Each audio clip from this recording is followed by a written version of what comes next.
शांति शांति शांति। हरिओम।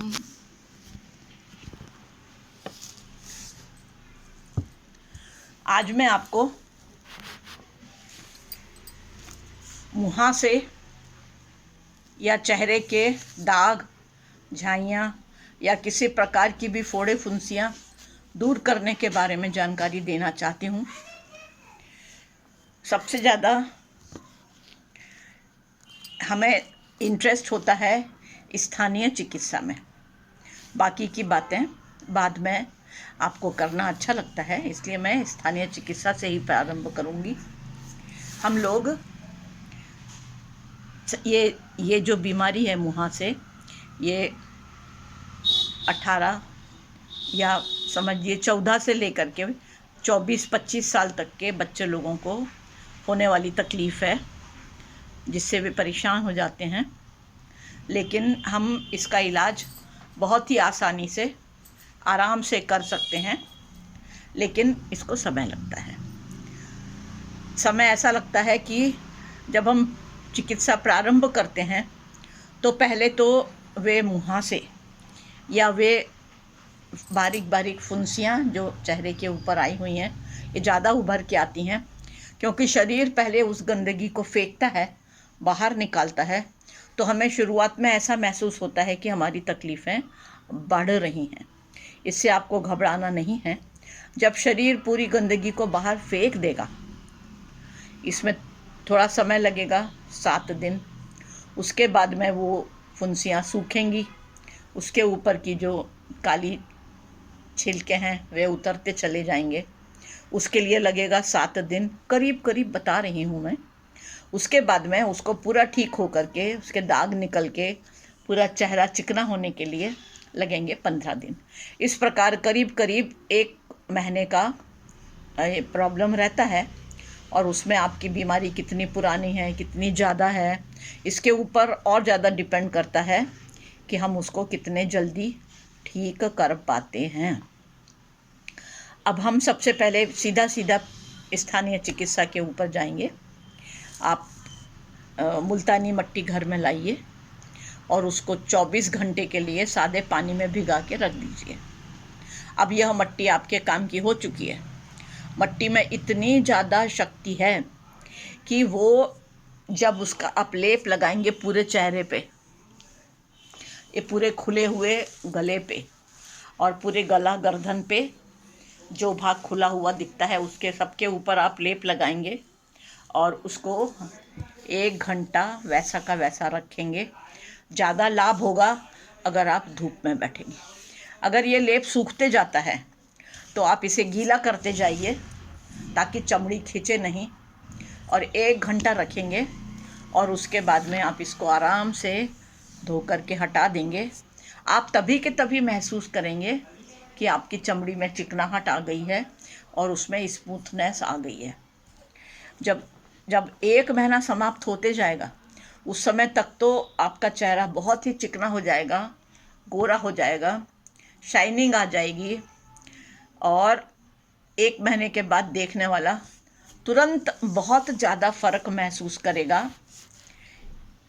इसलिए आपको क्या करना है कि चेहरा तो आपका गोरा हो जाएगा, चमकीला हो जाएगा, शाइनिंग हो जाएगा, है ना, लेकिन ये जो हाथ हैं ये और खुले हुए जो पैर हैं ये उसके कंपैरिजन में पीछे रह जाएंगे।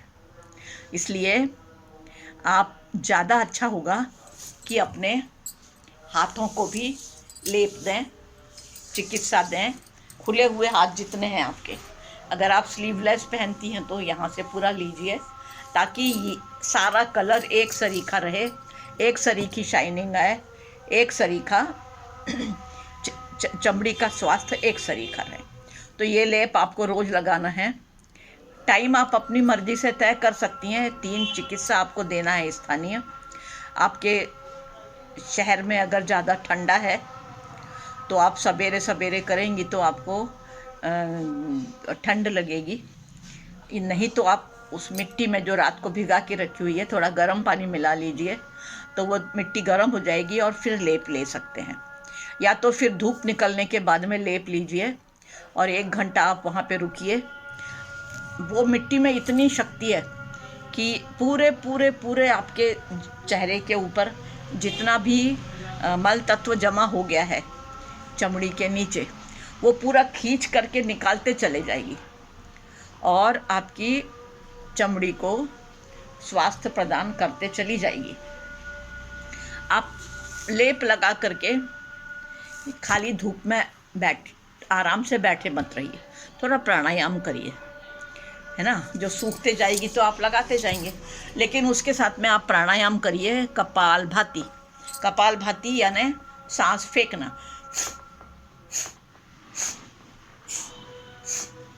इसको कपालभाति कहते हैं। कपालभाति से क्या फ़ायदा होगा कि आपके ये जो 2 लंग्स इतने बड़े बड़े हैं, हम थोड़ी सी सांस लेते हैं तो इतना सा लंग्स हमारे काम में आते हैं। थोड़ी सी सांस फेंकना, थोड़ी सी लेना। अभी हम पॉजिटिव फेंक रहे हैं और थोड़ी सी ले रहे हैं, मतलब इतने फेफड़ों के अंदर जो गंदी वायु जमा है वो हम सतत फेंकते चले जा रहे हैं, जिससे कि आपको शुद्ध वायु लेने के लिए जगह बनते चले जाएगी।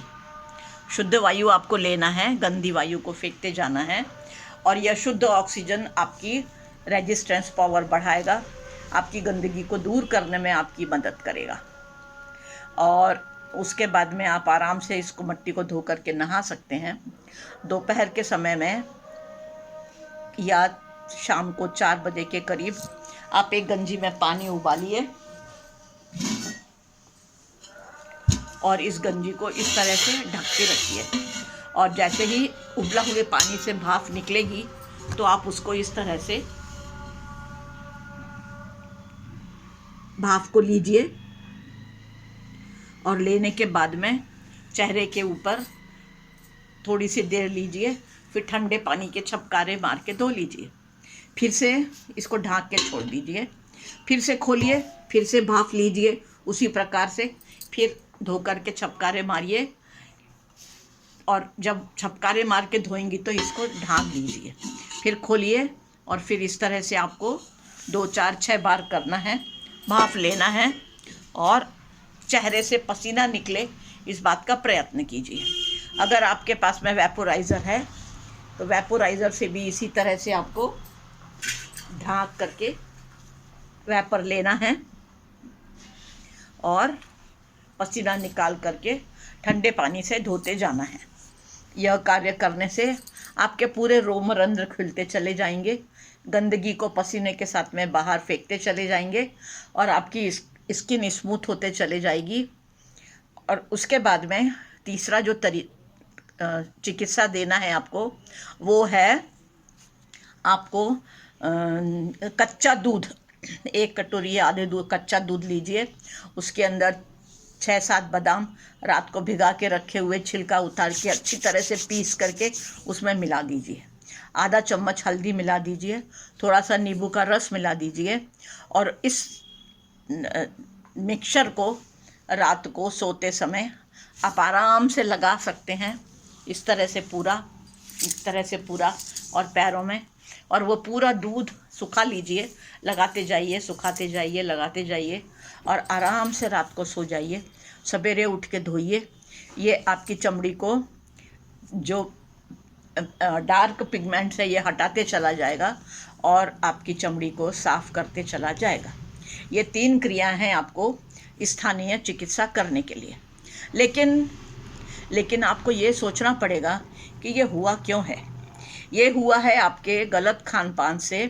ज़्यादा तेल, नमक, मिर्च, मसाला, नॉन वेज या ज़्यादा तली हुई चीज़ें खाना, मिर्च मसाले की सब्जियां खाना, ब्रेड यानी मसाले मैदे की चीज़ें खाना, ये चीज़ों से आपको ज़्यादा हुआ है। आपको ये सब पदार्थ बंद करना पड़ेंगे। 1 महीने के लिए पूरा बंद। अंडा, मटन, चिकन सब बंद, तले हुए पदार्थ बंद, नमक मिर्च मसाले की सब्जियां बंद। और आपको ये सब बंद करने के बाद में आपको खाना क्या है? आपको खाना है रोज़ सवेरे उठते के साथ आप 2-3 ग्लास ठंडा सादा पानी पिएंगे, जो कि आपके पूरे शरीर में से, अंदर के अंगों में से घूम करके गंदगी को बाहर निकाल के पेशाब के साथ फेंक देगा। उसके बाद में आधे घंटे के बाद में आप 1 ग्लास गुनगुना पानी लेंगे, जिसमें 2 चम्मच शहद और थोड़ा नींबू का रस मिलाएंगे। अगर आपको डायबिटीज़ नहीं है तो ही शहद मिलाएंगे, नहीं तो नहीं मिलाएंगे, सिर्फ नींबू का पानी पिएंगे। वो आपके शरीर को और भी अच्छे तरह से धो करके साफ़ करते चला जाएगा, आपका नींबू का पानी। इसके बाद में आपको लेना है 1 ग्लास पानी, जिसके अंदर 1 आंवले के बराबर गुड़ और आंवले के बराबर अदरक कूट के डाल देना है। थोड़ी सी पाव चम्मच से भी कम हल्दी डालना है, 8-10 तुलसी के पत्ते डालना है, और इसको अच्छी तरह से उबाल करके छान करके कुनकुना पीना है। और चाहें आप तो पीते समय कुनकुना दूध भी मिला सकते हैं। ये आपके शरीर में कफ दूर करेगा और खून साफ करेगा और पाचन शक्ति बढ़ाएगा, और उसके साथ में आपका प्रतिरोधक शक्ति बढ़ाते चला जाएगा। ये आपको लेना है। भोजन में आप सवेरे के समय में सिर्फ सादा रोटी, दाल, चावल, सब्जी लीजिए, और उसके बाद में अगर आपको सवेरे नाश्ता करना है तो आप पूरा सलाद का नाश्ता करेंगी या अंकुरित अनाज का नाश्ता करेंगी। भोजन करना है तो सादा भोजन करेंगी, और सादे भोजन के बाद में शाम को 4 बजे भी आपको फल या सलाद लेना है। रात के भोजन में भी आपको सिर्फ फल ही फल लेना है, रात को सलाद नहीं लेना है। इस तरह से आप अपने शरीर का प्रतिरोधक शक्ति बढ़ाते चली जाएंगी। इस प्रकार से आपका खून साफ करते चले जाएंगी। और ज़्यादा दही मट्ठा लेंगी आप, दही मट्ठे से भी शरीर साफ होता है। उसके बाद में आपको रोज़ थोड़ा मेहनत करना है, थोड़ा पसीना निकालना है, ताकि आपका शरीर एक्टिव रहे, मन प्रसन्न रहे। घर के काम अपने आप करिए। मैं कपड़े, बर्तन, झाड़ू, पोछा करने नहीं बोल रही हूँ, लेकिन घर में सैकड़ों छोटे छोटे काम होते हैं, आप स्वयं उनको करिए, ताकि शरीर में थोड़ी एक्टिविटी बनी रहे, थोड़ी हरकत बनी रहे। अगर आपके यहाँ बगीचा है तो बगीचे में थोड़ी मेहनत करिए, वहाँ टाइम पास करिए, ताकि मन और आत्मा दोनों प्रसन्न रहे, आप खुश रहें। ये कारण है आपका जो हो रहा है, बीमारी जो आपको हुई है, ये आपके गलत खाने से हुई है। आपके पाचन संस्थान में बराबर भोजन पच नहीं रहा है, और उसके साथ में आपको ज़्यादा वायु तत्व, पेट में गैस बढ़ गई है, ज़्यादा जो चर्बी है वो जमा होते जा रही है, और चर्बी जमा होने से जो हमारे रोम रंध्र हैं, जहाँ से तेल निकलते रहता है थोड़ा थोड़ा, उसको ज़्यादा चर्बी मिल गई है, और ज़्यादा चर्बी मिलने से वो फुंसियों के रूप में उभर के आ गए हैं। और इन सब को हम समाप्त करने के लिए इस प्रकार का प्रयोग करेंगे, और आप आराम से करिए। थोड़ा सा समय लगाना पड़ेगा, थोड़ी सी मेहनत देना पड़ेगी, लेकिन आप पूरी तरह से स्वस्थ हो जाएंगे। आपकी चमड़ी इतनी चमकदार और इतनी स्वस्थ हो जाएगी कि आप स्वयं को स्वयं पहचान नहीं पाएंगे। 1 महीने के बाद जो लोग आपको मिलेंगे वो कहेंगे आप में इतना चेंज कहाँ से आ गया। ओके, तो अब आप शुभकामनाओं के साथ में ओम शांति शांति, सुखी रहिए, स्वस्थ रहिए, अपने स्वास्थ्य को बढ़ाइए और खुशी जीवन जिएं। ओके, अब हम अगले वीडियो में मिलेंगे।